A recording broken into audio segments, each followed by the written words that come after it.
We can see the look of relief on people's faces and like, fuck, we're not the only one going through stuff.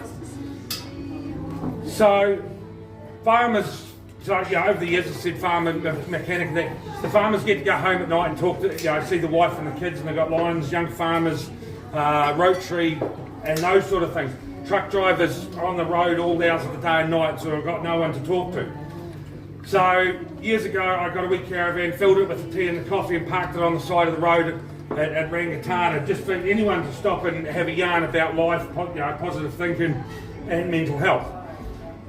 It wasn't very long before I realised the caravan was too small. But we started going to AMP shows, machinery events like Wheels at Wanaka and all those sort of things. And then we eventually upgraded the caravan to the big one that you might have seen out the back. So we've been travelling around the country. So last year we did 10 weeks in Southland before we did, headed north, did like 6 weeks in the North Island. And we just travel around talking to the farmers, truckies, rural communities and that, just about the mental health and positive thinking. Because when you're in that mindset, it's like a mental cage, like you're in your own prison of negative thoughts. And once you get negative thoughts, that's all the mind thinks of is negative, negative, negative. And it takes a while, it takes fucking ages to be fair, of trying to get out of that mindset of the negative thinking and focus on the joys in life. And once you can start focusing on the joys in life, you soon realise that the negatives aren't as bad as what you think they are. And it's when you look at the positives in life and you start writing shit down. You woke up this morning, you're in a nice warm bed, you had a cup of coffee, you had breakfast, you had a clean change of clothes, the vehicle started before you went to work. These 7 positives without really thinking about it. And once you start thinking about even the smaller positives, the negatives start to think, fuck, they're not as bad as what I thought. And it does take ages to get into that right mind frame of the positive thinking and breaking out of that mental cage of negativity. And it's blokes are the worst for it because they just don't want to talk to each other or talk to anyone. They put on a facade and it's like, hey mate, you okay? Yeah, good, thanks. And that's the problem. And it's like in Australia they have it's okay day. Ask your mates if they're okay. You walk up, g'day mate, you okay? Yeah, good, thanks. It's not a very long conversation sometimes. So sometimes if you're talking to your friends or family, that sort of thing, you've got to approach it like 20 questions. And then once you get to the nitty gritty of a conversation, I've had grown men in the caravan and in the workshop and at home, that sort of thing. You get the right line of questioning and they're just having full-on meltdowns. And it's once you get to that root of, try and get to the root of the cause, it's easier to focus on the positives than it is the negatives. But it's also writing stuff down, whether it is, the joys in life, the negatives in life, or just writing anything down. Because otherwise it's just living rent-free in your head. Years ago, I got tied up with a tractor pull in Mayfield. That was good. Then I built a tractor, got a V8 engine and decided to slap into a Fordson.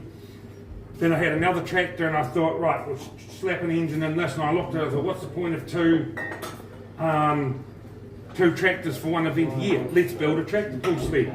So I built this tractor pull sled, it's the biggest in the country. And that wasn't by design, well, I designed it, but the aim wasn't to be the biggest in the country. We did one event, Sky TV did the filming, and then it was a good event. There's a wee few issues with the sled. And I thought, right, got to get the sled home, got to fix the problems. And for months they were just ticking around in my head. And it was the same thing, got to get the sled home, got to fix it, got to fix the alternator, change the battery, blah, blah, blah. And then I thought, I'll take my own advice. So I wrote shit down. And I had my list, and I thought, right, bring the sled home. Fix the alternator, change battery, blah, blah, blah. And then it was about 2 months later, I thought, shit, I've actually got to do this on the sled as well. I went to my list of stuff to do on the sled. Right at the top of it was bringing the sled home. They set up in Mayfield for 2 months. So for the months before, I'd actually written it down. It was like a daily reminder. Bring the sled home, fix shit. But once I'd written it down, it was out of my, wasn't thinking about it constantly. And sometimes that's the things you've got to do, like with mental health and positive thinking, is write stuff down so you're not constantly overthinking it. So like when you get into a truck or a tractor or whatever you're doing for jobs, but a lot of the time you're out there on your own and mind is naturally overthinking stuff.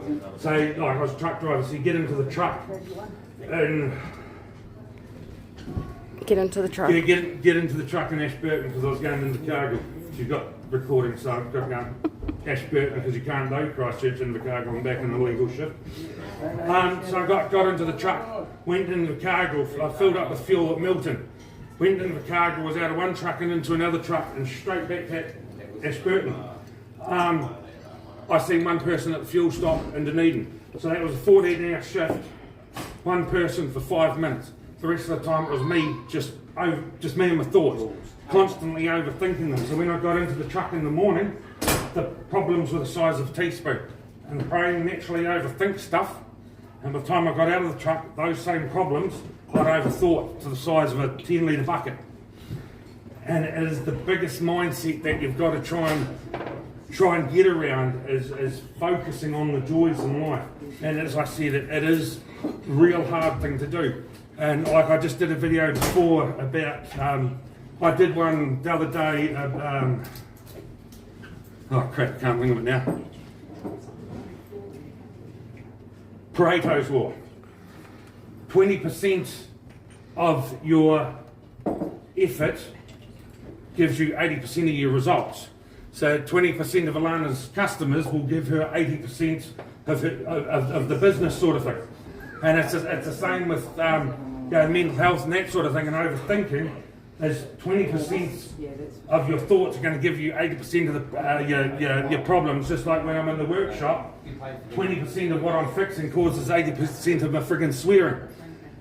And the thing in life is to try and figure out which 80% of your thoughts deserve all your time. And the other one I was talking about today was Parkinson's law. If you give it time, it will take time. If you've got a job to do and it takes an hour, it will take an hour.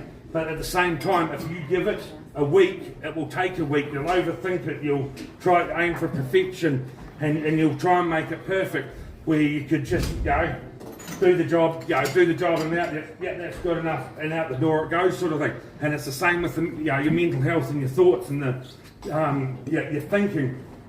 If you give your thoughts too much time, they will take up all of your time. So it's focusing on which of your thoughts you give the time to, and also looking at it as to give some of your thoughts actually need none of your time. But the hardest bit is breaking through that the negativity. And it's bad enough when you got working in an environment with negative people around you, but it's when you're in your own mindset of negative thinking. You've just got to break it, focus on the positive. But one of the things we do is, as blokes, is we put a facade on, and it's, hey mate, how's it going? Yeah, good, thanks.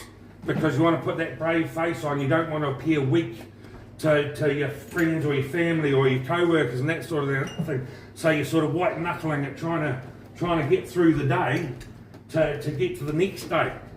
And that's the hardest thing. But once people start opening up, even with a conversation, the conversation's got to be the right people too. Because the old saying is loose lips sink ships. So if you have a conversation with the wrong person, or my brother, or because he always says, him and my brother, I've got two brothers, and they knew what I was dealing with, and they always asked, hey Robbie, how's it going? How's the mental health? They asked in a way to make it look like they cared, but they asked in the sarcastic tone that they didn't really give a shit, but it made them feel better because they were asking. So it's talking to the right people, because if you talk to the wrong people, next thing it's all around town, oh, Robin's a bit of a fucking nutter, which most people know that anyway. But it can also, do your whole negative thoughts even worse. And one of the things along the way, Sandy and I've been driving around, sometimes the best conversation is with a random stranger, because they say a problem shared is a problem halved. And if you talk to the right stranger, you have the problem, you share your problem shared, problem halved, then they fuck off and you never see them again. And sometimes that's the best thing. And it's like, as we travel around with the caravan, we've talked to big groups of 200 or 300 drivers at Fonterra, and we've talked to small groups of just 4 or 5 people, but there's always someone that'll take something away from it. But it's also just side of road conversations that we've talked to people, and then the next day we've got a message from them saying, shit, you don't actually realise how much that 5-minute conversation on the side of the road helped. And that is sometimes a thing. You know, we had that with a guy down south. Had to go on with us 5 minutes, message the next day, you don't realise how much that helped. He might have got more relief out of talking to us for 5 minutes than he might have gone to a counsellor for 5 sessions sort of thing. But it's also, if you're talking to counsellors or what's the other one starts with P, psychologists, sometimes you might spend 5 hours trying to find the right one to make that connection with. And if you haven't got a connection, you haven't got anything. And if you haven't got that right connection, you're just not going to share anything share anything with them. So it's the biggest thing is it's okay to not be okay. We've got it written on the Jeep, the Caravan, I think it's on the trucks as well, other vehicles as well. Because at the end of the day, everyone's allowed to have a shit day. It's just when the shit day goes to a shit week to a shit month, and you've got to stop and look at it and go, right, we need to sort this out, and we need to focus on what is causing the negative. And as I say, that is the hardest bit, is focusing on the positives, but trying to get to the root of the causes. And sometimes it's lifelong childhood trauma and that sort of thing. Sometimes it's a marriage breakup or financial problems and that sort of thing that can't be undone. But it's how you deal with stuff as you go forward. So through life, everyone's made mistakes. I've made my fair share of them. And you look at it and go, well, that was a fuck up. I'm not going to do that again. But sometimes you sort of need to, as you go through, looking at your positives, looking at your negatives. Once you're in that better frame of mind, you can look at your negatives and go, can I change this? Yes. If I do this, this, and this, I can change it. Does it become a positive? Yes. Sweet. If I change this, this, and that, does it become a positive? No. Right. So you leave that in the rubbish bin basically. But then there's also the stuff that you're just overthinking for no particular reason.